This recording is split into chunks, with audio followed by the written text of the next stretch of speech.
नमस्कार दोस्तों, मैं स्मित मिश्रा स्वागत करता हूं एक बार फिर से आप सभी का एनजेटी एजुकेशन में। साथियों, जब से बांग्लादेश के प्रधानमंत्री तारिक रहमान चाइना से वापस होकर के आए हैं, तब से इनके बोल बिगड़े बिगड़े से नजर आ रहे हैं। भारत के खिलाफ जहर उगलना शुरू कर दिया है और दो बड़े ऐसे काम कर दिए हैं जिससे दो बड़े झटके लगे हैं भारत को। एक तो मोंगला पोर्ट उठा करके चाइना के गोद में दे दिए हैं, उसके बाद तीस्ता नदी परियोजना को लेकर के भी पूरा प्रोजेक्ट का मैनेजमेंट ये चाइना को दे आए हैं। इन दोनों के क्या महत्व हैं, क्या इसका सिनेरियो हो सकता है, भारत के लिए कितना खतरे वाली बात है, ये सब आज की वीडियो में डिटेल में मैं समझाऊंगा। पूरा वीडियो ध्यान से देखिएगा, बहुत कुछ जानने को मिलेगा आपको। चैनल को सब्सक्राइब कीजिए और ऐसी और वीडियो जिससे आपको मिलती रहे। आप ये आर्टिकल देख पाएंगे, इंडिया ने लूज कर दिया है Bangladesh port project to China, should Delhi be concern. क्या ये दिल्ली के लिए चिंता की बात है? गंभीर चिंता की बात है, क्योंकि दो बड़े स्टेप हुए हैं। आपको याद हो, अभी कुछ दिन पहले ही 22 से 26 जून तक तारिक रहमान चीन की यात्रा पर गए हुए थे। अब इस दौरान दो बड़े यहाँ पर डील हुए हैं चाइना के साथ। पहला कि मोंगला पोर्ट जो है, इसका प्रोजेक्ट भारत से छीन करके दे दिया गया है चाइना को। देखो, अगर ये होता कि भाई ये प्रोजेक्ट है, ये पोर्ट है, इसका मैनेजमेंट का भी शुरुआत करना है, कौन करे? दोनों में से कोई कर सकता है, जो बढ़िया ऑफर देगा वो करे, तो बात अलग थी।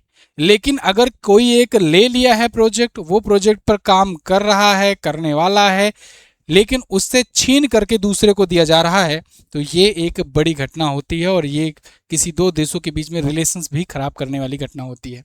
खैर, भारत से छीन करके चाइना को दिया गया है। अभी मैं पूरा समझाऊंगा आपको। महज 80 किलोमीटर दूर है भारत से ये मोंगला पोर्ट, वहां पर चाइना आकर के बैठ जाएगा। इसके बाद भारत की चिकन नेक से 100 किलोमीटर की दूर तीस्ता नदी को भी चीन मैनेज करेगा। तीस्ता नदी जो प्रोजेक्ट है, उस पर भी चाइना मैनेज करेगा उसको भी, तो वो भी चिकन नेक से मात्र 100 किलोमीटर दूर है। और ये मोंगला पोर्ट, दोनों मैं अभी लोकेशन वाइज सब कुछ दिखाऊंगा। लेकिन एक जरूरी बात आगे बढ़ने से पहले, ब्रह्मास्त्र करंट अफेयर की बुक आ चुकी है साथियों। सीजीएल का एग्जाम लगा हुआ है, ग्रुप डी का एग्जाम लगा हुआ है और ऐसे तमाम एग्जाम लगे हुए हैं। बैंकिंग के भी बहुत सारे एग्जाम्स आ गए हैं। तो आप ऐसे में ब्रह्मास्त्र करंट अफेयर से 100% श्योरिटी के साथ आप इसको पढ़ सकते हो। ये 100% कोई भी प्लस माइनस नहीं है। आप एक बार लोगे ब्रह्मास्त्र तो आपको समझ में आएगा ब्रह्मास्त्र है क्या। हर साल भर में केवल एक बार आती है किताब, और ये किताब आते ही निकल जाती है ना, 1-2 महीने में ये, और उसके बाद फिर रिप्रिंट भी करानी पड़ती है। इसमें चैप्टर वाइज कंटेंट होते हैं और मेरे द्वारा ही सब पूरा अच्छे से तैयार किया गया रहता है इसमें, और 2-3 बार रिव्यू चेक वगैरह किया जाता है, कोई एरर नहीं रहती है। इसके बाद इसमें क्वेश्चंस, एक्सप्लेनेशंस, उनके आंसर्स और रिलेटेड जो स्ट्रेटेजी के हैं वो दिए रहते हैं। टेबल, चार्ट, इन्फोग्राफिक, ये सब दिए रहते हैं। अगर आपको करंट अफेयर बोरिंग लगता है, करंट अफेयर में परेशान होते हो कि क्या पढ़ें, अथाह है, कहाँ से आएगा, क्या आएगा, कुछ नहीं पता चल रहा है, आप ये किताब एक बार ले करके बस मात्र 10 दिन फॉलो कीजिए ईमानदारी से, आपका करंट अफेयर का स्कोर बढ़ेगा, ये मेरी गारंटी है। आप एक बार इसको ले करके देखो। लिंक डिस्क्रिप्शन में दिया गया है फ्लिपकार्ट और अमेजन का, आप वहाँ से जाकर के ऑर्डर कर सकते हैं। यहाँ पर भी बन करके आ रहा होगा।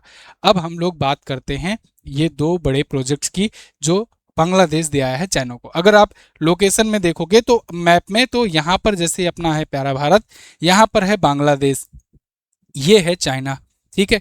अब बांग्लादेश में अगर थोड़ा डिटेल में जाएंगे हम लोग, तो बांग्लादेश में ये जो आपको बहुत संकरा गलियारा दिख रहा है, ये संकरा गलियारा है सिलीगुड़ी कॉरिडोर। सिलीगुड़ी कॉरिडोर मात्र 22 किलोमीटर की चौड़ाई वाला एक संकरा गलियारा है, जो कि शेष भारत को इधर 7 सिस्टर स्टेट से जोड़ती है, कनेक्ट करती है। मतलब इसके बाद इधर अपने 7 राज्य हैं, 7 सिस्टर स्टेट जिन्हें कहते हैं, पूर्वोत्तर के जो राज्य हैं। तो बहुत सारे जो देश विरोधी ताकतें हैं, जो पाकिस्तानी एजेंसियां हैं, वो सब लगी रहती हैं कि इस सिलीगुड़ी कॉरिडोर को किसी न किसी तरीके से भारत से मुक्त करा दिया जाए, इससे अलग कर दिया जाए, जिससे ये हिस्सा भारत से टूट जाए। जब ये हिस्सा टूट जाएगा तो इस पर कभी भी कुछ भी कब्जा हो सकता है, कुछ भी हो सकता है ना। तो और भारत से अलग हो जाएगा तो भारत को एक क्षति मिलेगी, जैसे भारत ने बांग्लादेश को कभी पाकिस्तान से अलग किया 1971 में। तो इसलिए इन सबकी नज़र यहाँ पर रहती है इस संकरे भारतीय भाग पर, क्योंकि इधर नेपाल है और इधर बांग्लादेश है। अब अभी ताज़ा मामला ये है कि यहीं तिब्बत से होते हुए एक तीस्ता नदी बह करके आती है। तीस्ता नदी बह करके जो जाती है ना, ये भारत से मात्र 80 किलोमीटर दूरी पर है। अगर आप देखोगे तो 80 से 100 किलोमीटर की दूरी पर यहाँ से होकर के ये जाती है तीस्ता नदी। उस तीस्ता नदी पर एक प्रोजेक्ट बन रहा है। ये प्रोजेक्ट कभी भारत बनाने वाला था, लेकिन ये प्रोजेक्ट अब चला गया है चाइना के हाथों में। यानी इस प्रोजेक्ट पर काम चाइना करेगा, वहां पर डैम बनाएगा, उस नदी के पानी को समय समय पर रोकना, समय पर छोड़ना, मतलब इन सब का काम करेगा। आगे हाइड्रो पावर प्रोजेक्ट, मतलब पूरा पूरा वहां का डेवलपमेंट ये करेगा। अब दिक्कत ये बात नहीं है कि चाइना क्यों कर रहा है, भाई चाइना को करने में दिक्कत क्या है। चाइना को करने में दिक्कत यह है कि देखो, बिजनेस करना गलत बात नहीं है, बिजनेस करना अच्छी बात है, चलो ठीक है वहां पर कर रहे हो। लेकिन चाइना के लिए आरोप ये लगते आए हैं कि ये जब भी कहीं पर भी कुछ भी करने जाता है ना, तो इसका मेन उद्देश्य रहता है जासूसी करवाना अपने निकटतम पड़ोसी देशों में। और इसीलिए ये खास करके बहुत ज़्यादा, मतलब ऐसा कि इसको ही बिड मिल जाए, इस प्रकार से हर प्रकार का ऑफर देने का प्रयास करता है कि इसको ही बिड मिल जाए उसके दुश्मन देश के बगल वाले देश में प्रोजेक्ट में। ऐसे ही ये श्रीलंका में हम्बन टोटा बंदरगाह 99 साल के लिए लीज पर ले लिया। बहुत बार आकर के ये इसरो की सैटेलाइट्स, भारत के जो अग्नि मिसाइल का जो परीक्षण हो रहे हैं, इन सब की ये निगरानी जासूसी करने का काम करता है हम्बन टोटा बंदरगाह पर आकर के। श्रीलंका में आकर के हम्बन टोटा पोर्ट पर अपनी जहाजें, जासूसी जहाजें खड़ी कर देगा, सबमरीन खड़ी कर देगा, बताएगा भाई ये तो हम तो डेवलपमेंट के लिए लाए हुए हैं, ये पोर्ट तो हमारा है, हम तो कुछ भी लाए। और फिर वहीं से ये जासूसी करता है, निगरानी करता है। ऐसे ही अब आप सोचो कि जब भारत के इतना करीब आकर के बैठ जाएगा, और ऐसे समय में जब ये सब लोग लगे हुए हैं इस चीज़ को अलग करने में, चिकन नेक को भारत से अलग करने में, तो इसलिए यहाँ पर ये सबसे बड़ा दर्द वाली बात होगी अगर इस तीस्ता नदी प्रोजेक्ट पर यहाँ पर चाइना आ गया तो। अब आते हैं मोंगला पोर्ट पर। मोंगला पोर्ट ये बांग्लादेश का दूसरा सबसे बड़ा पोर्ट है। चटगांव पोर्ट है, उसके बाद फिर मोंगला पोर्ट है। अगर आप देखोगे तो ये नीचे पड़ता है, मतलब कि बांग्लादेश में साउथ में ये पड़ता है मोंगला पोर्ट। ये कोलकाता से 100-120 किलोमीटर की दूरी पर पड़ता है, पश्चिम बंगाल से। अब इस पोर्ट को अगर मैनेज करेगा चाइना, इसका मतलब है कि अब इस क्षेत्र में जो बंगाल की खाड़ी है और उसके बाद हिंद महासागर है, इस क्षेत्र में चाइना का यहाँ डोमिनेंस बढ़ता चला जाएगा। चाइना यहाँ बहुत पहले से ही लगा हुआ है कि यहाँ किसी न किसी तरीके से ये आए, मजबूत हो। आपको याद होगा चाइना म्यांमार का जो इकोनॉमिक कॉरिडोर है, इसके माध्यम से भी यहाँ पर घुसने की कोशिश करता है, यहाँ कॉरिडोर वो बना रहा है। तो ये स्प्रिंग ऑफ पल्स करके ये बोलता है कि हम मोतियों की माला पहना रहे हैं भारत को। उधर से सीपीईसी निकालना चाह रहा है, पीओके से होते हुए पाकिस्तान के ग्वादर बंदरगाह तक, और इधर से म्यांमार से होते हुए यहाँ एक अपना चाइना का म्यांमार का इकोनॉमिक कॉरिडोर भी बना रहा है। अब यहाँ पर ये मोंगला पोर्ट पर इस पर चाइना का गए, मतलब चाइना अब इधर भी आएगा, आवाजाही लगाए रहेगा, और इधर भी यहाँ से आकर के ये पूरा निगरानी करेगा। ये वाला सबसे ज़्यादा भारत के लिए खतरनाक इसलिए है क्योंकि यहाँ एक तो अपना कोलकाता है, इसके अलावा इधर विशाखापत्तनम है, आंध्र प्रदेश, और यहाँ पर ऊपर जस्ट उड़ीसा है। उड़ीसा में चांदीपुर, उड़ीसा में अपनी बहुत सारी, मतलब लगभग समझ लो कि 70 to 80% मिसाइलों का टेस्टिंग होता है उड़ीसा के टेस्ट फायर रेंज से, चांदीपुर से। एपीजे अब्दुल कलाम द्वीप, व्हीलर द्वीप है, व्हीलर द्वीप से अग्नि मिसाइल का परीक्षण किया जाता है। तो जो अपनी मिसाइलें हैं, जो अपनी डीआरडीओ के स्ट्रेटेजिक चीज़ें हैं, उन सब की ये खुफिया जासूसी कर सकता है।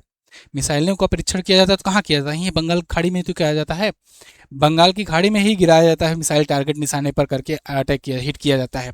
तो इसको ये पता रहेगा कि एक्चुअल मिसाइल की रेंज क्या है, एक्चुअल भारत किन प्रोजेक्ट पर काम कर रहा है, किन चीज़ों की टेस्टिंग कर रहा है, ये यहाँ से निगरानी कर सकेगा।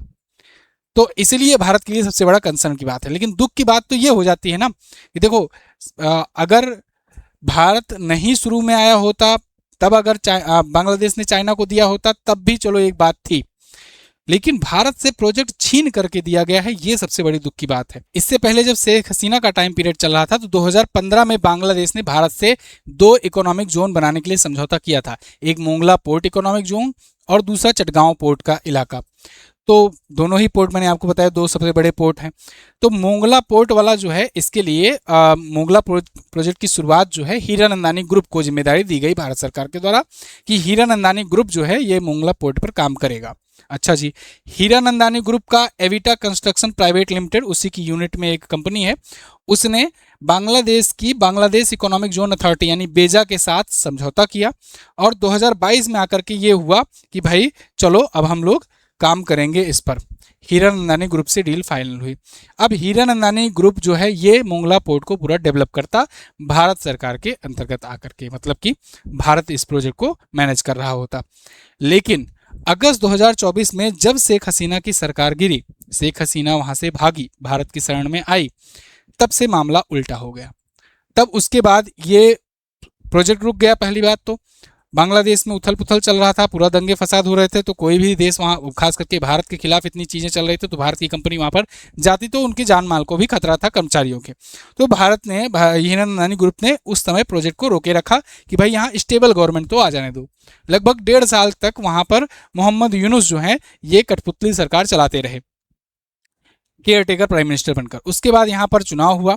अब आए हैं खालिदा जिया के बेटे तारिक रहमान।